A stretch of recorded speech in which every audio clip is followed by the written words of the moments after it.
his father. So we see another deception fixing to come up as what people would call irony. I don't think so. I think God is in control, but he's still going to make it happen the way he wants it to happen. So Jacob was in love with Rachel, and he says, I'll work for you 7 years in return for your daughter Rachel. And Laban says, it's better I give her to you than to some other man. He said, so Jacob served 7 years to get Rachel, but they seemed like only a few days to him because of his love for her.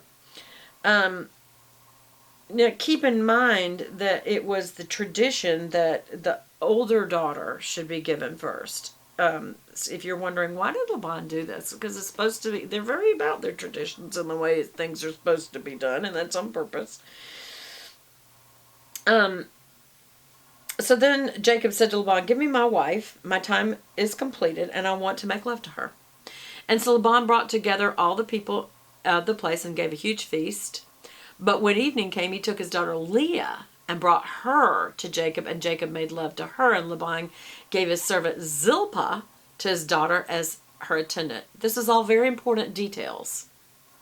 Why is that? Because first of all, it was a tradition that when marrying like this, first of all, that the older daughter usually was the one that was first to be given.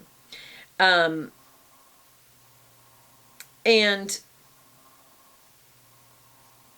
it's also, I don't know if the note is here, but I saw a note that one of the things that they would do is there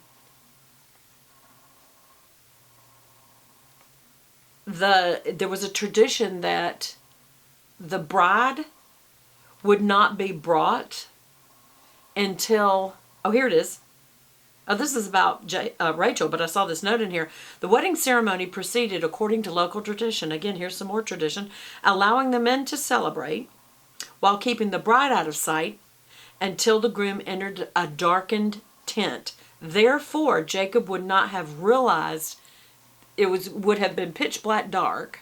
He would not have realized that it was Leah and not Rachel, because Leah didn't speak up.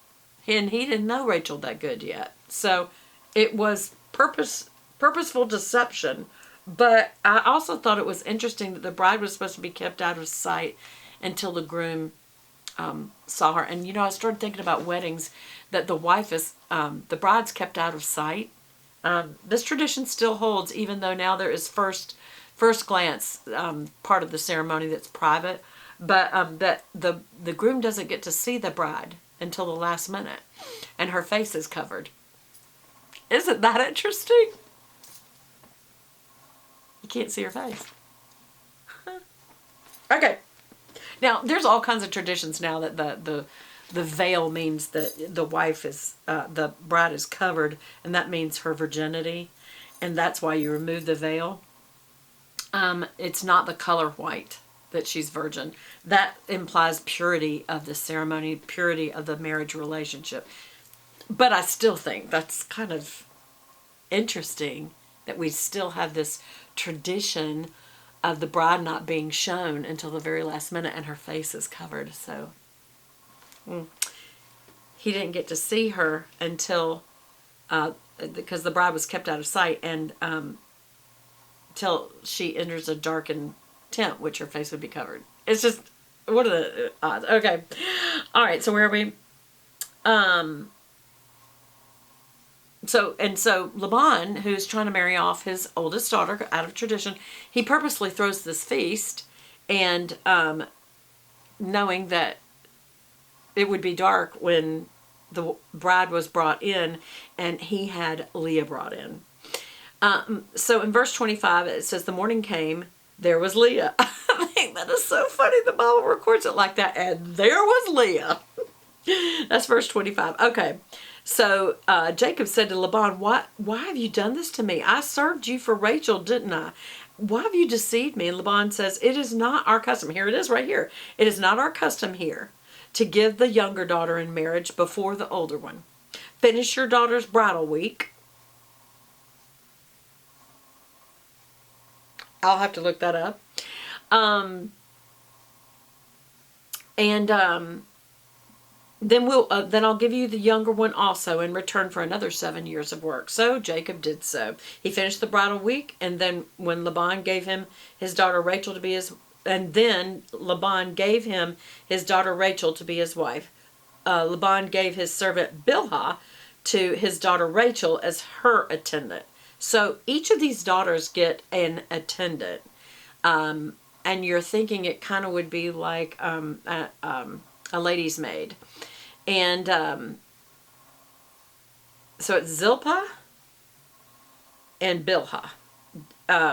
Jacob made love to Rachel, and his love for Rachel was greater than his love for Leah, and he worked for Laban the other 7 years.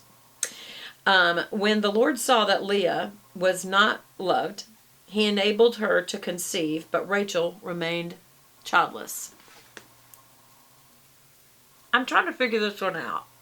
I guess he had compassion on Leah because she was the less attractive one or had vision problems, however, whatever that meant. But I feel like Rachel didn't do anything wrong, but she was made childless. So Leah became pregnant first and gave birth to a son. She named him Reuben. Start noting the names of these kids. Do you remember how I just told you that way back Ishmael, though he didn't get the covenant promise of Isaac, that was between that was between God and Isaac. Ishmael still got a nation, and he still got 12 tribes. Here we go. This is now in the line of Isaac that we're fixing to get what? Listen to these kids' names. It's the 12 tribes, y'all. Okay, so first child. You know what? Here's the thing. God is still going to cause his plan to come about. And the fact that the order got off, and in the tradition, they keep the order. Maybe that's why God did it the way he did. And also the deception that's involved here. God's still going to keep his plan. So, Leah has the first son, and it's Reuben. And she said, surely my husband will love me now. It is a very sad soap opera here going on. Because the Lord heard that I'm not loved, now I got a second son.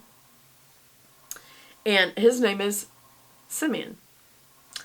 Then she gave birth to another son. She says, maybe now my husband will become attracted to me. See, again, to me, this implies attraction, not a vision problem. So I think that footnote is wrong. And that's why I said, remember this part up here, this is the holy text. This down here is good study helps, but to me, it doesn't line up with the fact that she had a vision problem because he's simply not attracted to her. And it says, but Rachel had a lovely figure and was beautiful, which has nothing to do with vision. I think she was extremely attracted. And Jacob just fell in love with her. And okay, so keep going. So now we have Reuben, we have Simeon, and next was Levi, tribe of Levi. She conceived again, and when she gave birth to another son, this time she named him Judah, tribe of Judah.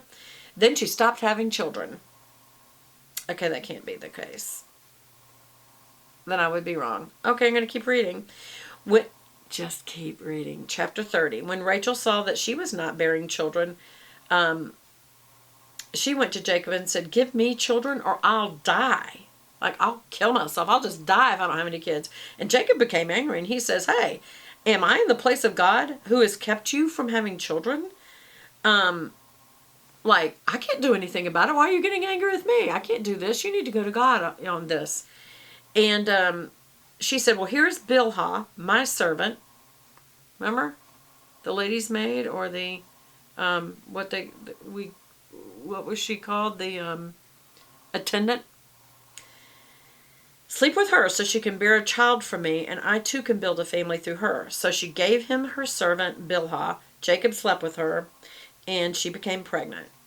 Why does this story sound familiar? A lack of faith. Hey, take my servant and build through there. Except This was the proper lineage. And so God did. Then Rachel, why don't I have this place out back here? Oh, I can let go of that. Said, God has vindicated me. And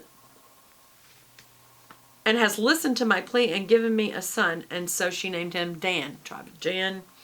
Okay, so between these two wives, he's going to get his 12 tribes. Rachel's servant Bilhah then conceived a second son, and that son was named Naphtali.